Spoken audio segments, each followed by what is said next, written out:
Gentleman, मैं अमजदरी आप लोग से मुखातिब हूँ और आप लोग कुमरा टीवी देख रहे हैं। 13 जनवरी 2018 को एक 27 साल नौजवान का कत्ल किया जाता है। सिर्फ एक ही नहीं बल्कि साथ साथ उनके 3 साथियों का भी कत्ल किया जाता है और इसको पुलिस मुकाबला कहा जाता है। जैसे ही इस वाक़े को लेकर उनके लवाहिकीन और साथ साथ पूरे पाकिस्तान में लोग जलसे जुलूस निकालते हैं और ये बातें media, social media, national media, international media तक चली जाती हैं, तो ये मामला ज़ोर पकड़ जाता है। जिस डिस्ट्रिक्ट में कत्ल के वारदात हुए थे उसके एसएसपी, उस डिस्ट्रिक्ट के एसएसपी राव अनवार ये बात टीटीपी से जोड़ते हैं कि ये जी एक दहशतगर्दी के ख़िलाफ़ मुकाबला हुआ था और पुलिस मुकाबले में इस 4 नौजवानों को मारा गया है।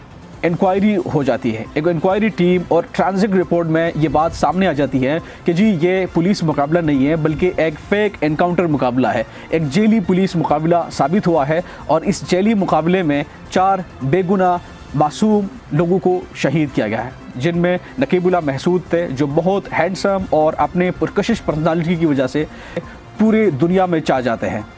जब तहरीक तालिबान के स्पोक्स पर्सन से ये बात सामने आ जाती है कि इस शख्स का हमारी तंजीम से कोई लेना देना नहीं है, he have nothing to do with the business of TTP, Tehrik Taliban Pakistan, तो और भी इंक्वायरी शुरू हो जाती है और ये मामला अदालत में चला जाता है। यूँ तो राव अनवार और इसके टीम के लिए ये एक मामूली सी बात थी, उनके हिसाब में सैकड़ों ऐसे कत्ल और वारदात सामने आ गई जो उसका पोस्ट क्रिमिनल रिकॉर्ड रहा और उसके बाद राव अनवार की गिरफ्तारी हो जाती है और अदालत में उनको सामना करना पड़ा अदालत का।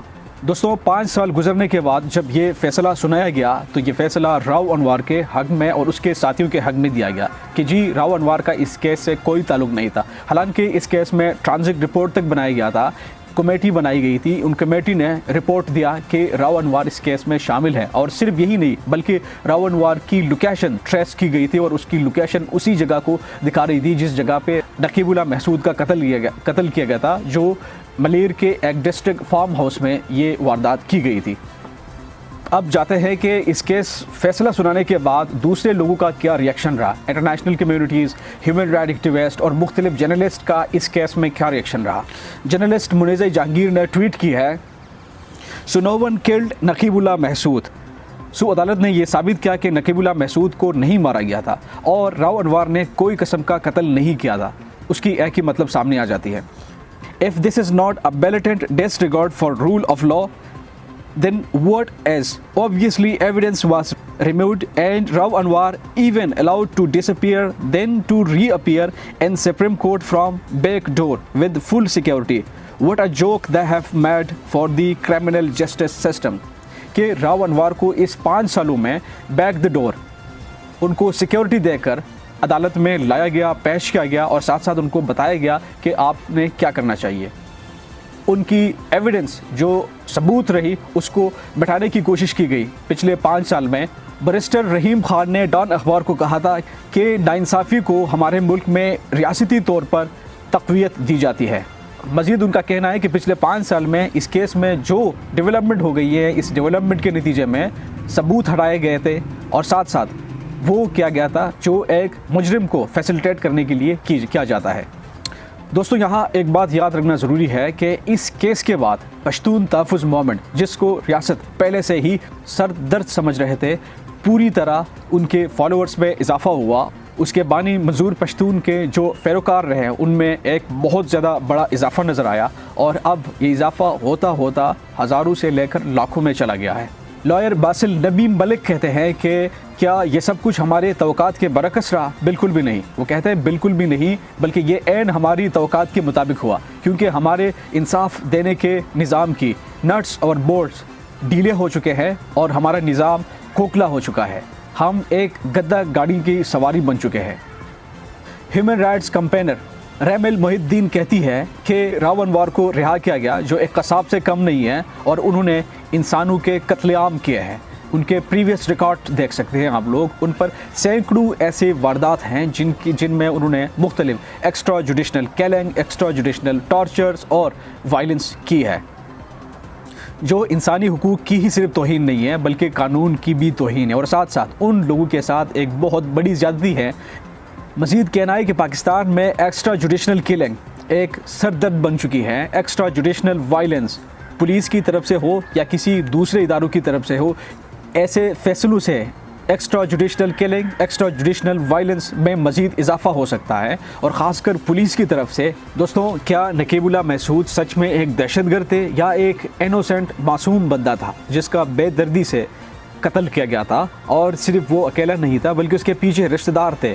उनके पीछे करोड़ों लोगों का क्या होगा? क्या वो करोड़ों लोग जो उनके हक में निकले थे, क्या वो बेबस साबित हो गए? क्या इस एक ही शख्स के सामने सारी रियासत बेबस साबित हो गई? सारी रियासती इदारे जो इंसाफ मुहैया करने के ज़िम्मेदार हैं उन्हीं लोगों के लिए जो बेबस है और जो गरीब है। लेकिन इस केस में करोड़ों लोग जो उस केस में पीछे खड़े हुए थे, जिसमें human right activist, journalist, lawyers और हर फील्ड से ताल्लुक़ रखने वाले मुख्तलिफ लोग खड़े थे, क्या ये सब लोग इस केस में हार गए या बेबस हो गए सिर्फ एक शख्स के सामने जिन्होंने ये वारदात की थी? और ये सिर्फ वो इसी वारदात में नहीं बल्कि पिछले कई वारदात में सैकड़ों ऐसे लोगों के खून में उसकी हाथ शामिल थी जिसका अभी कुछ नहीं किया जा रहा। क्या खैबर पख्तूनख्वा से ताल्लुक़ रखने वाले वो लोग जो पहले से एहसासी कमतरी का शिकार हैं, क्या इस केस से उनको तक़वियत नहीं मिलेंगी?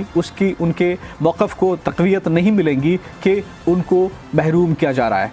ख़ासकर फाटा के वो एरियाज़ जो अब पख्तूनख्वा में जम हो चुके हैं, उन्हीं लोगों के एहसासी कमतरी में मज़ीद इजाफ़ा नहीं होगा?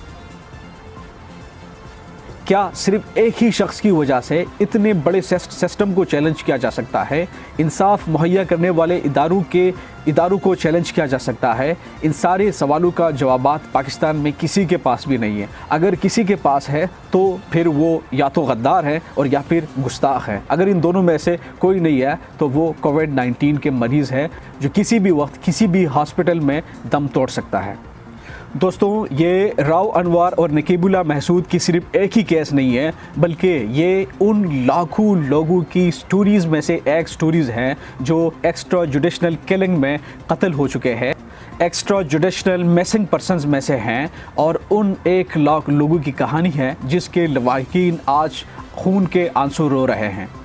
क्या हमें नहीं सोचना चाहिए कि जिस तरफ हम जा रहे हैं, जिस डायरेक्शन में जा रहे हैं, वो इतना गलत साबित हो चुका है कि हमारे मुल्क चंद हफ्तों में डिफ़ॉल्ट हो सकता है। इस मुल्क में अगर आप पॉलिटिकल इंस्टेबिलिटी की बात करें तो वो अपने पीक तक पहुंच चुकी है। इस मुल्क में अगर आप मईशी तबाही की बात करें, इकनॉमिकल तबाही की बात करें तो वो भी अपने एक पीक तक पहुँच चुकी है। करप्शन की अगर आप लोग बात करें तो ऐसा इदारा नहीं है, ऐसा फ़र्द नहीं है जिसकी हाथ करप्शन में लीत पेत नहीं है। दोस्तों, अगर हमने इस वतन अज़ीज़ को अज़ीम बनाना है, इस वतन अज़ीज़ में रहने वाले हर फ़र्द की बुनियादी सहूलियात, बुनियादी ज़रूरियात, बुनियादी हकूक़ देनी है, तो उसके पीछे सिर्फ़ एक ही बात है कि आईनी बालादस्ती को इस मुल्क में ऐसा ही एहतराम से देखा जाए जिस तरह दूसरे अज़ीम मुल्कों में देखा जाता है। बहुत ज़्यादा शुक्रिया, दीजिएगा मुझे इजाज़त। Till next vlog. खुदा हाफिज़।